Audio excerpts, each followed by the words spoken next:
Assalamualaikum warahmatullahi wabarakatuh. Kembali lagi dengan saya. Kali ini saya akan membahas tentang sejarah sastra periode 1961 sampai dengan sekarang. Kemarin kan sudah bahas tentang periode 1953 sampai 1961. Yang sekarang kita akan membahas tentang periode sastra 1961 sampai sekarang.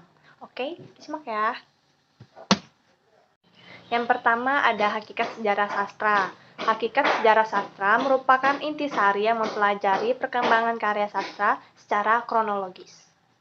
Pendekatan sejarah sastra berdasarkan kronologis, maka istilah periodisasi dan angkatan tak terelakkan. Periodisasi ialah suatu rentangan waktu tertentu yang di dalamnya terdapat tonggak-tonggak penting peristiwa kesusastraan. Sedangkan angkatan ialah suatu peristiwa penting atau suatu tonggak penting yang terjadi di dalam kesusastraan dalam waktu tertentu. Selanjutnya adalah sastra dan politik.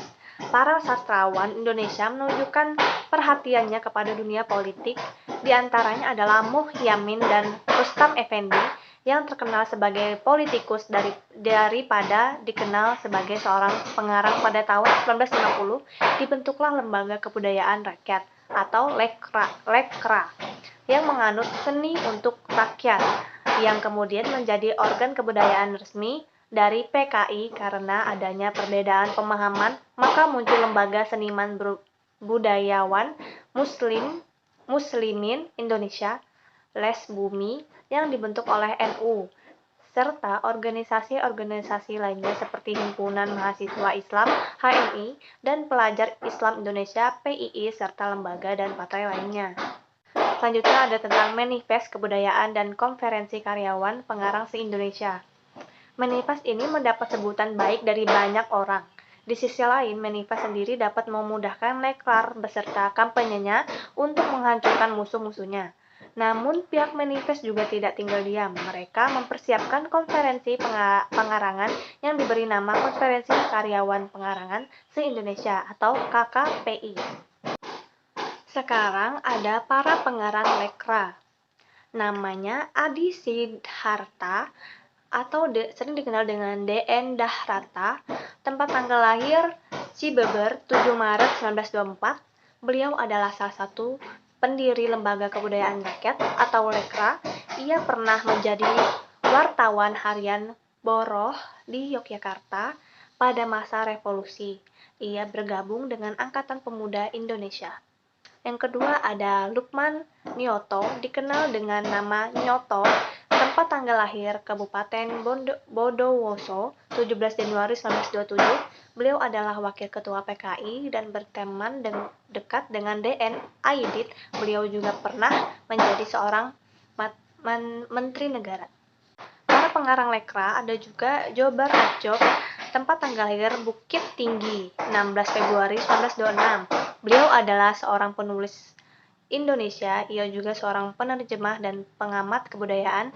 Ia pernah menjadi anggota Dewan Penasihat Siaran Radio, anggota Dewan Pertimbangan Pemuda, anggota Dewan Film, anggota DPTG atau MPRS, dan anggota pimpinan Pusat Lekra tahun 1959 sampai 1965. Selain ada pengarang Lekra, sekarang tentang para pengarang keagamaan. Berikut ini adalah kumpulan karya sastra tentang Islam dan nama pengarangnya. Kumpulan cerpen dan roman berjudul Ummi Kalsum dan Perjalanan ke Akhirat, karya D. Jamil Suherman, diterbitkan oleh penerbit Nusantara. 2. Kumpulan sajak berjudul Gema Lembah Cahaya, tahun 1964, karya M. Salibi, AFN. Yang ketiga ada kumpulan sajak dan 8 orang penyair berjudul Manifest, diterbitkan oleh penerbit Tintamas. Sedangkan karya sastra orang-orang Katolik mempunyai sebuah majalah bulanan kebudayaan umum yang terbit di Yogyakarta, basis yang terbit sejak tahun 1951. Sajak-sajak Tirani. Tirani berjumlah 18 puisi. Judul-judul puisi ini antara lain: 1. Sebuah jaket berlumur darah. 2. Merdeka Utara. 3. Harmoni. 4.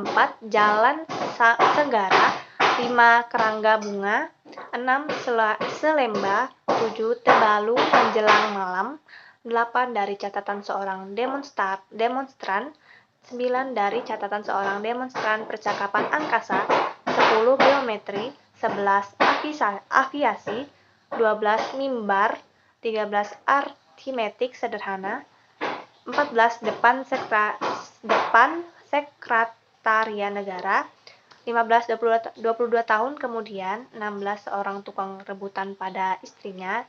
17. Doa. Dan 18. Kita adalah pemilik sah republik ini. Kumpulan puisi karya Taufik Ismail ini mengandung unsur pahlawanan terhadap ketidakadilan dan protes sosial terhadap pemerintah Orde Lama. Selanjutnya ada beberapa pengarang. Yang pertama ada B. Soelarto, tahun lahir 11 September 1936 di Purworejo. Yang kedua ada Bur Raswanto, lahir di Palembang 16 April 1937.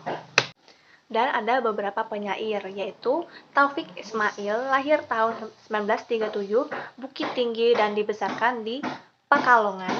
Yang kedua ada Gunawan Muhammad.